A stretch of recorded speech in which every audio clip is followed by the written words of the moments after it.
ओम नमः शिवाय। सभी भक्तों को जय श्री राम।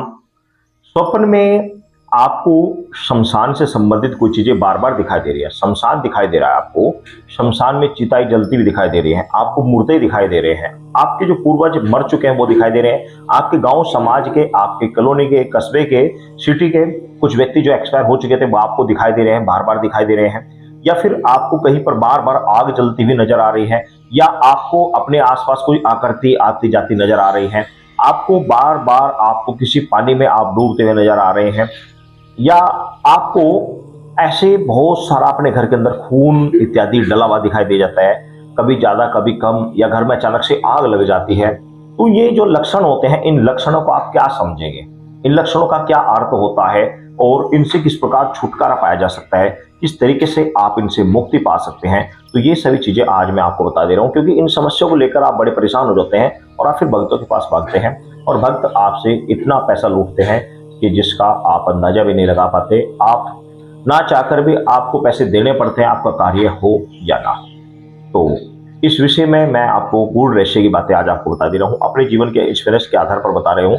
क्योंकि हमारे पास तो इस तरह के निरंतर लोगों की समस्या आती रहती है, तो उसके आधार पर ही मैं आपको कुछ विशेषत उपाय और इस घटनाओं को घटने से संबंधित कुछ विशेष बातें आपको बता दे रहा हूँ। सर्वप्रथम आती है बात ये कि कई बार ऐसा होता है कि आपके घर में कोई देवी शक्ति पूजी जाती थी, जैसे ही माता महाकाली, सड़भंग रूप से। कुछ परिवारों में पहले प्रथा थी कैसी कि बहुत सारे परिवारों में माता महाकाली की बकरा इत्यादि दिया जाता था, चाहे वो जिंदा दें या जिस प्रकार भी देते थे, जिंदा चढ़ाते थे। या आज भी देहरादून में डांट काली का स्थान पड़ता है, देहरादून क्षेत्र पड़ता है उत्तराखंड में, तो वहां पर और अन्य बहुत सारे स्थान हैं, तो मैं अभी नाम बताऊंगा तो बहुत सारे हो जाएंगे। ऐसे बहुत सारे स्थान जहाँ पर जिंदे बकरे माता को चढ़ाए जाते हैं, जिंदे बकरे। क्योंकि बलि प्रथा के हम बिल्कुल खिलाफ हैं, बलि प्रथा में हम बिल्कुल नहीं मानते और वो होना भी नहीं चाहिए। किसी भी जीव जंतु की हत्या करना उचित नहीं है, लेकिन वहां पर जिंदे चढ़ते हैं, वहां पर जिंदे चढ़ते हैं। कुल परंपरा अनुसार जो चल रहा है कोई आपत्ति नहीं, हम उसमें कोई हस्तक्षेप नहीं करते और हमको उसको गलत भी नहीं कहते। क्यों नहीं कहते? परंपरागत जो चीज चल रहा है, माता की अनुकंपा है और माता प्रसन्न है तो कोई दिक्कत नहीं है। फिर जिंदा चढ़ रहा है, किसी का कोई पाप तो लग नहीं रहा है। तो इस तरीके से बहुत सारे परिवारों में चढ़ा करता था, लेकिन बाद में कुछ लोग परिवार उन चीजों को छोड़ देते हैं। लेकिन कुल परंपरा के अनुसार हमारे घर की कुल देवी या देवता इस तरह के प्रसाद को पहले से दिया करते थे। बाद में पीढ़ी दर पीढ़ी वो चीज चलती आई, लेकिन बाद में कोई अचानक से बड़े बुजुर्ग चले गए और या लड़ाई के इत्यादि के कारण आपको बताया ही नहीं कि हमारे घर में क्या हुआ करता था, तो या भोग प्रसाद दिया करता था। तो ऐसी स्थिति में जो घर की कुल देवी देवता वो बाद में परेशान करना शुरू कर देते हैं, आपको दिखाना शुरू कर देते हैं। कभी खून खराबा, कभी बकरा वहां पे चढ़ता हुआ, कभी भोग प्रसाद खाते हुए इस तरह का, तो गंदी चिंदी चीजें आपको दिखाना प्रारंभ कर देते हैं। या किसी कुछ व्यक्तियों में पहले क्या था, शमशान में भी पूजा दिया जा करता था।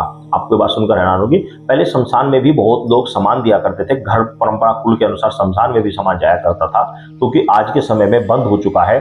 और डरते भी आदमी इस काम को करते, डरते भी और डरना भी चाहिए, क्योंकि समय की स्थिति को देखना चाहिए। और ये चीजें पहले हुआ करती थी सही के लिए, लेकिन आज इन चीजों को यदि कोई करता है तो वो तांत्रिक क्रिया में माना जाएगा। सब उसको कहेंगे कि तांत्रिक क्रिया कर रहा है वहां पर, चाहे वो भले अपने घर की कुल परंपरा अनुसार कोई सामान देने गया हो। तो इस चीज का बंद होना भी जरूरी था। तो लेकिन वो आपको स्वप्न में बार बार दिखाई दे रहा है, बार बार दिखाई दे रहा है।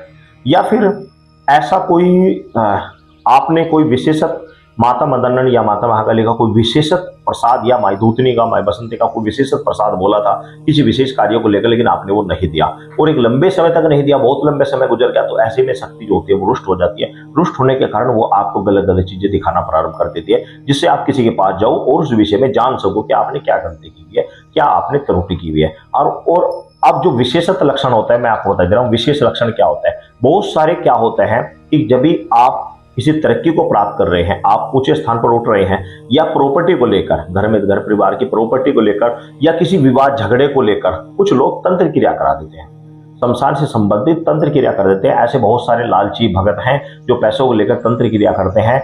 वो खुद तो नरक के भागी बनेंगे ही, साथ में दूसरे को भी परेशान करते हैं। तो ऐसे कर्म से हमेशा दूर रहना चाहिए। मैं सभी से कहता हूं कि इस कर्म से ना तो करवाना चाहिए और ना करना चाहिए, भूल कर भी ना करना चाहिए, ना करवाना चाहिए, क्योंकि करने वाले भी और करवाने वाला दोनों ही नरकगामी होते हैं और दोनों को ही बहुत जकड़ा नरक का सामना करना पड़ता है। चंद पैसों के लिए ऐसे कर्म के लिए सोचना भी नहीं चाहिए। लेकिन कुछ लोग कराते हैं अब आपके ऊपर मान लीजिए किसी ने तंत्र क्रिया करा दी है, कुछ शमशान की क्रिया करा दी है, तो ऐसी स्थिति में क्या होगा कि आपको स्वप्न दिख में शमशान से संबंधित कोई चिताई जलती हुई, कुछ मुर्दे इत्यादि आपको दिखने प्रारंभ हो जाएंगे, वो आपको परेशान करेंगे।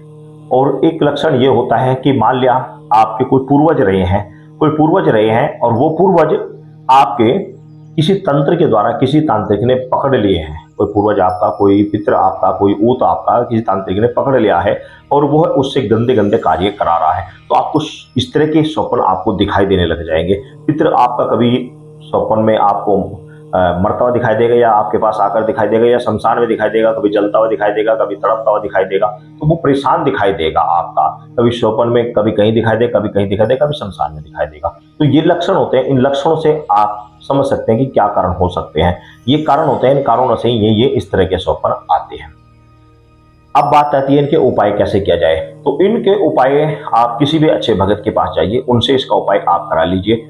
विशेषत क्या होता है कि यदि कोई पूर्वज हमारा किसी तांत्रिक ने पकड़ लिया है, तो उसका क्या होता है कि पिंड दान कराना, पिंड भरवाना नहीं कह रहा हूं मैं, पिंड भरवाना एक अलग चीज होता है, पिंड दान किया जाता है। पिंड दान हरिद्वार में, काशी में, या अन्य बहुत सारे तीर्थ स्थानों पर, गया में इत्यादि में आप बहुत सारे, या किसी भी तीर्थ स्थान पर जाकर आप उनका पिंडदान कर सकते हैं। पिंडदान का मतलब होता है कि 200-300 रुपए खर्चा आता है। तो पिंडदान में क्या होता है कि वो उस योनि से निकलकर अगली योनि में चला जाता है, जिस योनि में अटका हुआ था ना, जिस तांत्रिक ने पकड़ रखा, वहां से निकलकर अगली योनि में चला जाता है। तो एक तो उपाय होता है। अब किसी ने कोई तंत्र क्रिया कर दी है, किसी ने कोई आपके घर परिवार पर या आपके ऊपर लड़ाई झगड़े के कारण, घर व्यापार के प्रॉपर्टी को लेकर, या आपकी उन्नति को देखकर किसी ने तंत्र क्रिया कर दी आपके ऊपर, तो उस ऐसी स्थिति में आपको क्या है, किसी भगत को मिलकर आपको उसका उपाय करने के लिए जिस शक्ति को उसने चलाया उसका सामान देकर, चाहे वो शमशान का सामान हो या बाहर कहीं का भी हो, उस सामान को देकर उस शक्ति से मुक्ति पाई जाती है। ये इसका उपाय है। और या फिर आपके बड़े बुजुर्ग कोई शक्ति को पूजा करते थे, कोई शक्ति को ऐसी सड़भंग रूप से शक्ति को पूजा करते थे, आपको नहीं पता है, आपने किसी भगत के द्वारा उस चीज का पता लगा लिया कि भाई अमुक हमारे देवता, इस हमारे पूर्वज इस तरह के पूजा किया करते थे, तो आपने भगत के लेकर, भगत को साथ में ले किसी ऐसे भगत को जिसके ऊपर माता की विशेष अनुकंपा हो, और उस स्थान पर जाकर एक बार चढ़ा दें और माता से भगत के द्वारा ये प्रार्थना करवा दें कि माता, हम भविष्य में आप इस तरह का प्रसाद नहीं देंगे, भविष्य में हम ये शुद्ध रूप से प्रसाद देंगे या इस तरीके से प्रसाद देंगे। तो उसका उपाय आप इस तरीके से भी कर सकते हैं। तो ये उपाय होते हैं जिन उपाय के द्वारा आप इन चीजों से मुक्ति पा सकते हैं, इन चीजों से छुटकारा पा सकते हैं। लेकिन ये सभी छुटकारा पाने के लिए आपको ये ज्ञात होना चाहिए कि समस्या कहां से आ रही है, किस तरीके से आ रही है, किस समस्या को लेकर आ रही है। ऐसा ना हो कि समस्या कहीं और से आ रही है और आप उपाय दूसरी चीज का कर रहे हैं, तो फिर वो चीज बजाय उतारने के और एक और कलेश चढ़ जाएगा साथ में। तो इस चीज का विशेषत पहले किसी से पूछ कर, अच्छी तरीके से जानकारी करके तब इन चीजों का समाधान करना चाहिए। तो आप समझ गए होंगे। सभी भक्तों को जय श्री राम।